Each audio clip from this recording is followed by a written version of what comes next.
But speaking of the mid-majors, Rob, Tom Izzo, coach at Michigan State, very, well-known, prominent coach. He questioned whether mid-majors should even, get automatic bids to the tournament. Rob G, we got some sound on him, or you want to summarize kind of where Izzo? Yeah, because for full context, you guys recall about last week that ESPN did a long-form feature discussing the future of the tournament. We talked about it here on the show, that some people are calling for expansion. Yeah. Greg Sankey, SEC commissioner, is actually calling for contraction. And so that's been a big talking point, especially now that the fields have gotten bigger in college basketball as we know it. And Sankey's saying contraction. He's saying just Power 5, exactly. So, when I hear that, I think of Diet Sankey, because I'm not so sure I'm getting Rob G, don't laugh. Come on, Rob G, that was funny. I smiled. I enjoyed that one. Thank you, Kawhi. Thank you, Kawhi. Kawhi remembers Sanka. Coffee, Chris right. Sankey, no? So okay. Tom Izzo, ahead of the tournament, which kicks off tomorrow, was asked his thoughts on it today by a reporter. And he generally prefers the idea of an expanded tournament. But during the course of his answer, he said something that ruffled quite a few feathers. Take a listen. I just think what's happening now, everybody likes the upsets in the first weekend, but I'm not sure moving on, that's what's best for the game. I think it's got to be looked at seriously. An insinuation that mid-majors do not deserve or shouldn't have guaranteed automatic bids moving forward. Did he kind of state that more clearly? Because I don't necessarily get that out of that. It was during the course of like a 15-minute discussion, yes. Okay. Rob, I'll say this. I don't agree that I do think the way they do it now with some of the mid-major conferences, their conference winner getting the automatic bid, I'm fine with it. I think it should be that way. Because if you don't give them the automatic bid, it's not like they're getting 5 and 6 teams in. Other conferences get even more than that, the big conferences. But why are they Division I? If they can't compete, they literally can't compete for the national championship.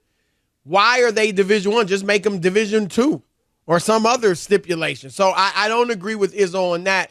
But I do we've talked about it, I think. As much as I love upsets early in the tournament, if it gets to the Final Four and it's 4 teams that, aren't blue bloods and nobody's really heard of, and you have no idea who the players are, none of them, very few of them, if any, are going to the NBA, that is not a great Final Four. But you got to give these teams a chance, and if that happens, it is what it is. There's so many other things that are harming and hindering college basketball well beyond, having the mid-majors get their automatic bids to the dance. I understand why Tom Izzo would be salty about mid-majors, because he's had a slew of losses to mid-majors along the way, Chris, that he was never happy about. They lost to Nevada, George Mason, Memphis, and they lost to Middle Tennessee. I remember that year.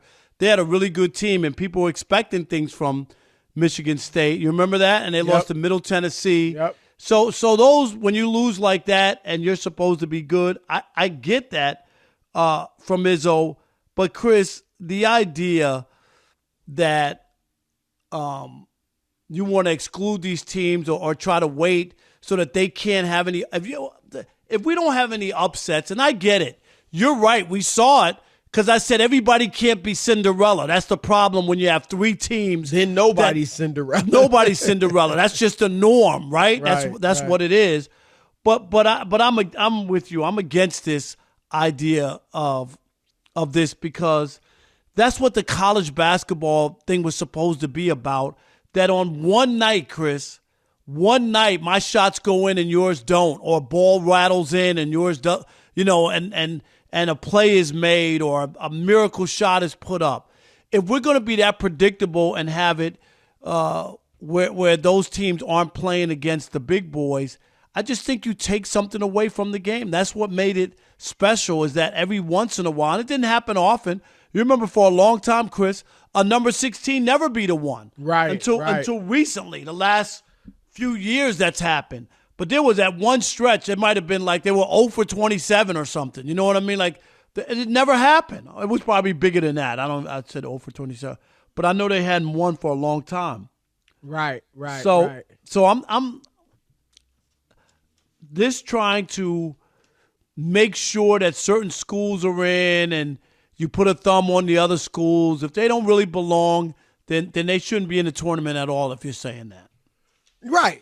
One or the other. Division One. That's what I'm saying. And they shouldn't right. be in that. If you really don't believe that they should be competing or have a chance to get out there and knock off a big boy, then put them in something else. And I understand his thinking, and you're right. Some of it might be personal because they have been knocked off by some of those teams. But I understand his logic, Rob, of, hey, every team in the Big Ten, and there's certain years it might not be every team, or, even maybe every year there's a team or two that doesn't fit this. But generally, Rob, every team in the Big Ten is better than every team in the Mid-American Conference. I get that. You know what I mean? That doesn't mean on one night somebody can't beat you. Well, I know, but I'm just saying, like, I get his logic of the Big Ten, the ACC, all those schools, even if they're at the bottom of the conference, are better than the best teams in those mid-majors. All right, so I get it from a logical standpoint, but you still need to give these teams a chance. And you're right, in a one and done, anything can happen. But Rob, let's face it. Right now, that's the only thing keeping men's college basketball abreast. Yep. The one and done March Madness. That's it. It's the tournament setup, Chris, not the tournament. Nope. It's the setup of it. If this was like 3 out of 5 or something, or some other form, people would not be into it. No, exactly. not at all. Not at all. And the point that you brought up about not wanting the Cinderella, like this is what plays out on television. So last year, Chris, despite having the highest rated opening weekend in NCAA tournament history, highest ever, which is incredible, the ratings slowly dipped as the Cinderella teams kept advancing. The Final Four, San Diego State, right, UConn, FAU, and Miami, right? And in the Elite Eight, Chris, if the TV ratings went down 14% versus 2020. Final Four, minus 17% from 2022. And the national championship dropped almost 20%, 19% from 2022, making it the least watched title game ever. So I get the scary part of the Cinderella teams, but that's what's holding this thing together is the notion that we're not sure what we're going to see. Yeah, I mean, it's a weird situation, Rob, because Izzo said it, and he's right. We can disagree with his overall point, but early on, it is incredibly exciting to see, a 14 seed beat a 3 seed or something like, it really is.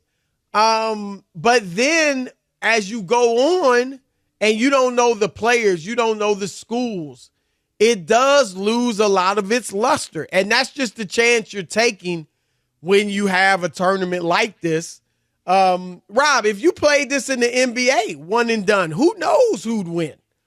And we kind of saw it. The Lakers are a freaking 10th seed in the West, Chris, 9th or 10th. And they won the in-season tournament. I know some teams weren't taking it as seriously as others, but still, it was Lakers-Pacers.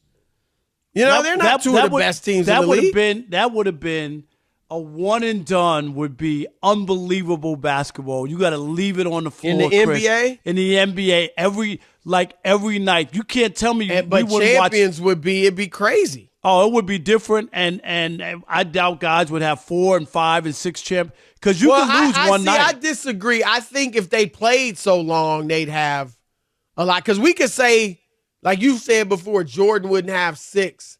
Maybe. I mean, it's very possible he wouldn't. But it's also possible that in some of those years he didn't win it, they may have won it. You know what I mean? Yeah. I'm just saying, I think it's harder. I just think you can beat Michael Jordan on a night where his shot is off, there's a missed circumstance, or somebody's really great on the other side. That's all I'm saying is it would be harder. But to say that you could beat Michael Jordan 4 out of 7, that's how I feel with Denver. Like Denver could be beat, Chris, but when you get into a series and it's 4 out of 7, right, I like the Nuggets. I like the Nuggets in that.